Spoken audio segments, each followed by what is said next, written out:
الحمدللہ وحدہ لا شریک لہ والصلاة والسلام علی من لا نبی بعد۔ پارہ نمبر 7، اس میں نمبر 1 قسم کے احکام بیان فرمائے ہیں۔ قسم کی بنیادی طور پر 3 قسمیں ہیں۔ نمبر 1 یمین لغو، نمبر 2 یمین غموس، نمبر 3 یمین منعقدہ۔ یمین لغو کا معنی ہوتا ہے کہ کسی کام کے ہونے یا نہ ہونے پر قسم اٹھائی ہے کہ یہ کام میں نے کیا ہے یا میں نے کام نہیں کیا۔ آدمی سمجھتا ہے کہ میں نے یہ جو قسم کھائی ہے اس میں سچا ہوں، حالانکہ وہ سچا نہیں ہوتا، اپنے خیال کے مطابق وہ سچی سمجھ کے قسم کھا رہا ہوتا ہے، اس پر کوئی گناہ بھی نہیں ہے، کفارہ بھی نہیں ہے۔ نمبر 2 یمین غموس، کہ آدمی جانتا ہے کہ میں نے یہ کام نہیں کیا، قسم کھا کر کہتا ہے کہ میں نے کیا ہے۔ وہ سمجھتا ہے میں نے کام کیا ہے، قسم کھا کر کہتا ہے میں نے نہیں کیا، تو سمجھتا ہے میں جھوٹ بول رہا ہوں، پھر بھی قسم اٹھاتا ہے، اس پر گناہ ہے لیکن کفارہ نہیں ہے۔ اور آئندہ مستقبل میں کسی کام کے کرنے یا نہ کرنے کی قسم کھا لیتا ہے کہ میں کام کروں گا، نہیں کر پاتا، میں کام نہیں کروں گا، پھر بھی کر لیتا ہے، یہ یمین منعقدہ ہے۔ تو اس پر کفارہ آتا ہے، یعنی اگر آدمی نے کام نہ کیا چونکہ قسم اٹھائی ہے تو گناہ بھی ہوگا اور کفارہ بھی ہوگا۔ یہ 3 قسم کی قسموں کا اللہ تعالیٰ نے حکم بیان فرمایا ہے۔ 3 قسم کی قسمیں ہیں بنیادی طور پہ، تو قسم کے متعلقہ کچھ چیزیں یہاں بیان فرمائی ہیں۔ کفارہ کیا ہوتا ہے کہ آدمی 10 مساکین کو کھانا کھلا دے، یا 10 مساکین کو کپڑے دے دے، اور یا غلام آزاد کر دے، اور یا 3 روزے رکھ لے۔ پھر پارہ نمبر 7 میں مائدہ دسترخوان کا ذکر ہے۔ حضرت عیسیٰ علیہ السلام نے اپنی قوم کے مطالبے پر اللہ تعالیٰ سے دعا مانگی، اللہ تعالیٰ نے پھر وعدہ فرمایا کہ ٹھیک ہے ہم دسترخوان اتاریں گے، لیکن اگر اس کے باوجود بھی کوئی نہ مانا تو ہم بہت سخت عذاب دیں گے۔ پھر سورۃ المائدہ کے آخر میں اللہ تعالیٰ نے قیامت کی کچھ منظر کشی کی ہے کہ قیامت کے دن حضرت عیسیٰ علیہ السلام اللہ سے عرض کریں گے ان تعذبہم فإنہم عبادک وَإِن تَغْفِرْ لَهُمْ فَإِنَّكَ أَنْتَ الْعَزِيزُ الْحَكِيمُ۔ اللہ آپ عذاب دینا چاہیں تو آپ کے بندے ہیں، آپ قادر ہیں، آپ معاف کرنا چاہیں تو آپ غالب ہیں اور معاف کرنے کی حکمتیں بھی جانتے ہیں۔ تو اللہ تعالیٰ نے فرمایا کہ عیسیٰ یہ وہ دن ہے کہ جہاں ہر شخص کی سچائی ہی کام آئے گی، سچوں کو نجات ملے گی اور جھوٹے تباہ ہو جائیں گے۔ اللہ تعالیٰ ہمیں سچائی کا ساتھ دینے کی توفیق دے اور جھوٹ سے بچنے کی توفیق عطا فرمائے۔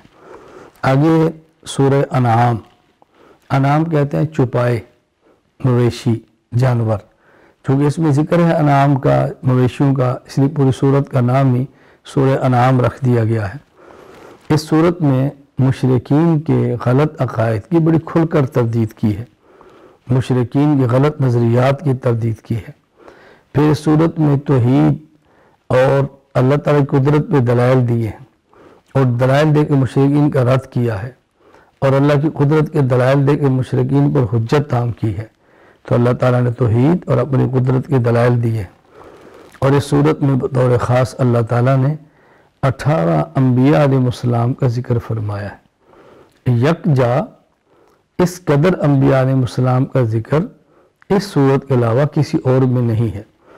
حضرت ابراہیم، حضرت اسحاق، حضرت یعقوب، حضرت نوح، حضرت داؤد، حضرت سلیمان، حضرت ایوب، حضرت یوسف، حضرت موسیٰ، حضرت ہارون، حضرت زکریا، حضرت یحییٰ، حضرت عیسیٰ، حضرت الیاس، حضرت اسماعیل، حضرت یسع، حضرت یونس، حضرت لوط علیہم السلام۔